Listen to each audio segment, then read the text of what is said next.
इतने बड़े कमाल की बात कही है कि शब्द और सोच दूरियां बढ़ा देते हैं। इस दुनिया में कभी हम समझ नहीं पाते और कभी हम दूसरों को समझा नहीं पाते। नमस्ते दोस्तों, मैं हूं आरजे कार्तिक। एक बड़ी छोटी सी कहानी है पुराने जमाने की, एक घनघोर जंगल की, जिसके अंदर इच्छा पूर्ति वृक्ष था। एक ऐसा पेड़ जिससे आप जो इच्छा करो, जो इच्छा जाहिर करो, वही आपकी इच्छा की पूर्ति कर देता था। और उस पेड़ के बारे में बहुत कम लोगों को पता था, क्योंकि उस घनघोर जंगल में कोई जाता नहीं था। एक ऐसा जंगल जहां सूर्य की किरणें भी बमुश्किल पहुंच पाती थी। एक बार एक कलाकार वहां से निकल रहा था और उसे उस पेड़ के बारे में कोई अंदाजा नहीं था। अब संयोग ये था कि वो उसी पेड़ के नीचे विश्राम करने के लिए रुका। वो अपने साथ घर से भोजन लाया था, उसने भोजन किया और उसे लगा कि थोड़ी देर विश्राम कर लेता हूं, नींद ले लेता हूं, उसके बाद चल दूंगा। और जब वो सोया तो उसकी नींद इतनी लंबी रही कि वो सीधा शाम में जगा।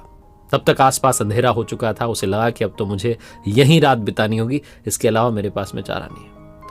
और अब उसे फिर से भूख लगने लगी थी, तो उसके मन में इच्छा आई। उसने इच्छा जाहिर की कि कहीं से पकवान मिल जाते, भरपेट भोजन मिल जाता। कमाल की बात यह हुई कि उसके सामने पकवानों से भरी हुई थाली आ गई। उसे बहुत भूख लग रही थी, इसलिए उसने ज्यादा सोचा नहीं, चुपचाप खाने लग गया और भरपेट उसने भोजन का आनंद लिया। एक से बढ़कर एक पकवान थे। जब उसने भोजन कर लिया तो उसके मन में एक और इच्छा आई कि कहीं से कुछ पीने को मिल जाता। उसके सामने शरबत के 2 बड़े बड़े ग्लास आ गए। वो बहुत खुश हुआ, उसने शरबत भी पी ली। उसने ये भी नहीं सोचा कि सब आ कहां से रहा है। उसके मन में एक और इच्छा आई कि जब इतना सब कुछ हो ही रहा है तो कहीं से एक तकिया आ जाता, सिरहाने लगा लेता। ऐसे पेड़ के यहाँ आराम करने में दिक्कत आ रही है। उसकी आंखों के सामने कमाल ये हुआ कि एक तकिया भी आ गया। उसने तकिए को अपने सिरहाने रख लिया और सिरहाने रखने के बाद वो जब विश्राम करने लगा, लेटा वहां पर, तो बस ये सोचने लगा कि ये सब हुआ कैसे। उसके दिमाग ने अब काम करना शुरू किया कि मैंने सिर्फ सोचा और खाना आया कैसे, शरबत आई कैसे, तकिया आया कैसे, कहीं यहां पर कोई भूत तो नहीं है। बस उसके मन में कि इच्छा की बात आई और सच में वहां भूत आ गया। जैसे ही उसने भूत को देखा तो उसके मन में पहला विचार यही आया कि कहीं भूत मुझे खा ना जाए, क्योंकि इसीलिए इसने मुझ तक शरबत पहुंचाई, खाना पहुंचाया, पकवान पहुंचाया, तकिया पहुंचाया। बस उसने सोचा और भूत ने उसे खा लिया, क्योंकि वो इच्छा पूर्ति वृक्ष था। जो सोचो वैसा ही वहां पर होने लगता था।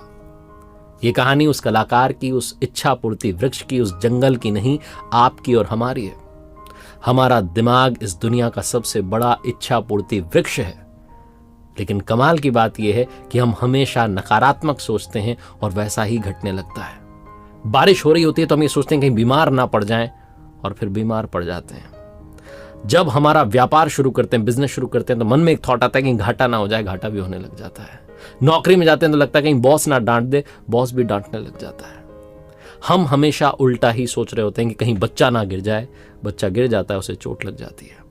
जीवन में जैसा सोचेंगे, ये इच्छा पूर्ति वृक्ष, जो कि इच्छा पूर्ति मस्तिष्क है, ये अवचेतन मन उन्हीं सारी चीजों को पूरा करने में जुट जाएगा। इसकी सारी शक्ति आपकी उस सोच को जागृत करने में, उसको साकार करने में जुट जाएगी।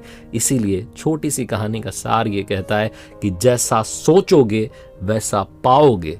इसलिए सोचना पॉजिटिविटी के साथ शुरू कीजिए, वरना जीवन में आपका इच्छा पूर्ति वृक्ष भी एक भूत को लेकर आएगा और भूत आपको खा जाएगा। इस बात का ख्याल रखिए और देखते रहिए हर सोमवार सुबह 9:30 बजे मेरे साथ एक नई कहानी। कर दिखाओ कुछ ऐसा कि दुनिया करना चाहे आपके जैसा।